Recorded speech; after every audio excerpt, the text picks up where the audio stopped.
ಜೀ ಕನ್ನಡದಲ್ಲಿ ಪ್ರಸಾರವಾಗುತ್ತಿರುವ ಸರಿಗಮಪ ಕಾರ್ಯಕ್ರಮದಲ್ಲಿ ಭಾಗವಹಿಸುವ ಖ್ಯಾತ ಗಾಯಕನ ಮನೆಯಲ್ಲಿ ಸ್ಮಶಾನ ಮೌನ ಆವರಿಸಿದೆ.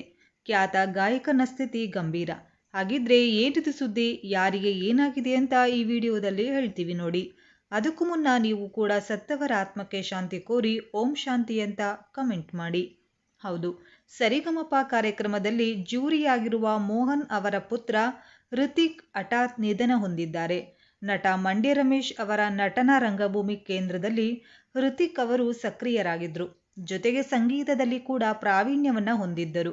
ಇವರ ನಿಧನದ ಬಗ್ಗೆ ಮಂಡ್ಯ ರಮೇಶ್ ಅವರು ಸಾಮಾಜಿಕ ಮಾಧ್ಯಮದಲ್ಲಿ ಪೋಸ್ಟ್ ಒಂದನ್ನು ಹಂಚಿಕೊಂಡಿದ್ದಾರೆ. ಆದರೆ ಋತಿಕ್ ಅವರ ನಿಧನಕ್ಕೆ ಕಾರಣ ತಿಳಿದು ಬಂದಿಲ್ಲ. ನಟನದ ನಾಟಕಗಳನ್ನು ನೋಡಿದವರಿಗೆ ಈ ಹುಡುಗ ಪರಿಚಿತ. ಋತಿಕ್ ಮೊನ್ನೆ ನಡೆದ ಸುಬ್ಬಣ್ಣ ಸ್ಮರಣೆಯ 2 ನಾಟಕಗಳಲ್ಲಿ ಮುಖ್ಯ ಪಾತ್ರ ವಹಿಸಿ ಅತ್ಯುತ್ತಮ ರಂಗಗೀತೆಗಳಲ್ಲಿ ಸೊಗಸಾಗಿ ಹಾಡಿದ.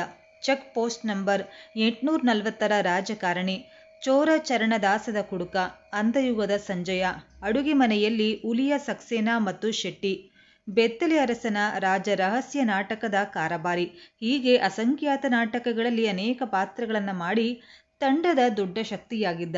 ಗಾಯನ, ನೃತ್ಯ, ಪ್ರಾಣಿಗಳನ್ನು ಸಾಕೋದು ಮತ್ತು ಮಾರಾಟ ಮಾಡುವುದು, ಅದರ ಬಗ್ಗೆ ಅತೀವ ಅಧ್ಯಯನ ಮಾಡಿ ಮಕ್ಕಳಿಗೆ ಪರಿಸರದ ಬಗ್ಗೆ ಎಚ್ಚರ ಮೂಡಿಸುವುದರ ಜೊತೆಗೆ ಸದಾ ನಗುತ್ತಾ ಹಸನ್ಮುಖನಾಗಿ ಗೆಳೆಯರ ಗುಂಪಿನಲ್ಲಿ ಚಂದವಾಗಿದ್ದ. ನಟನದ ಎಲ್ಲ ಚಟುವಟಿಕೆಗಳಲ್ಲಿ ತೊಡಗಿಕೊಂಡು ಪ್ರೀತಿ ಋತಿಕ್ ಅವರು ಜೀ ಕನ್ನಡ ವಾಹಿನಿಯಲ್ಲಿ ಪ್ರಸಾರವಾಗುವ ಸರಿಗಮಪ ರಿಯಾಲಿಟಿ ಶೋನಲ್ಲಿ ಜ್ಯೂರಿ ಪ್ಯಾನೆಲ್ನಲ್ಲಿರುವ ಗಾಯಕ ಮೋಹನ್ ಕೃಷ್ಣ ಅವರ ಪುತ್ರ.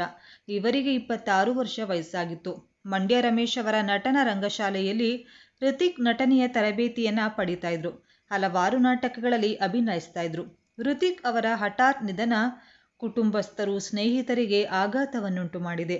ಇನ್ನು ಇತ್ತೀಚೆಗೆ ಮಂಡ್ಯ ರಮೇಶ್ ಅವರ ಹಿರಿಯ ಸಹೋದರ KS ಆನಂದ್ ಕುಮಾರ್ ಅವರು ಹೃದಯಘಾತದಿಂದ ನಿಧನರಾದರು. ರಕ್ತದೊತ್ತಡ ಏರುಪೇರಾಗಿದ್ದರಿಂದ ಅವರನ್ನು ಆಸ್ಪತ್ರೆಗೆ ದಾಖಲಿಸಲಾಗಿತ್ತು. ಆನಂದ್ ಕುಮಾರ್ ಸಹ ಕೆಲವೊಂದು ಚಿತ್ರಗಳಲ್ಲಿ ನಟಿಸಿದ್ದರು. ಅಲ್ಲದೆ ಮಂಡ್ಯ ರಮೇಶ್ ಅವರ ನಟನಾ ರಂಗಶಾಲೆಯ ಅಧ್ಯಕ್ಷರಾಗಿ ಉಸ್ತುವಾರಿಯನ್ನು ನೋಡಿಕೊಳ್ಳುತ್ತಿದ್ದರು.